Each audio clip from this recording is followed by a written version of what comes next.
So I peeled a whole watermelon the other day and I have just got a lot left over. So I wanted to create a recipe that I could use some of the leftover watermelon and really make something delicious and simple. So I've got this watermelon salad and I'm using some of the vegetables and fruit that are just at peak freshness in the summer. I've got this funky tomato and my photographer, Mark, was like, "Are you sure that tomato is okay? Check it out. It's all knobbly and funky. This is an heirloom tomato and it's perfect. There's nothing wrong with it.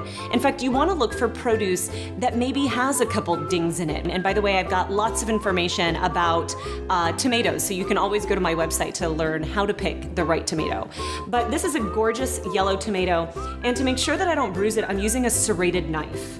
And I want to cut it into nice, big, thick steaks.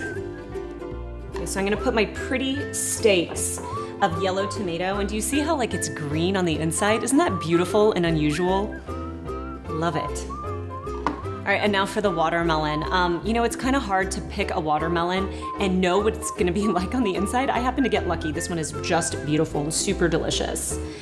And now here's where it gets really fun. I'm adding cucumber.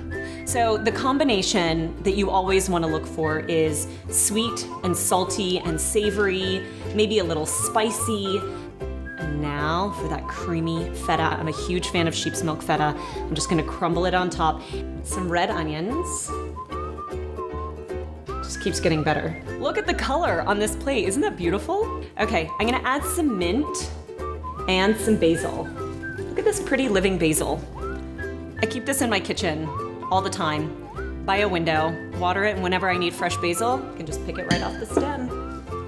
And we were talking about if you don't have a great watermelon, maybe you cut into it and it's just not that flavorful. So if you squeeze it with a little bit of lime juice, the acid really brings out sweetness in watermelon. I think it's the perfect balance.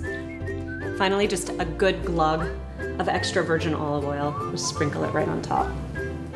Sweet watermelon, and then that mint.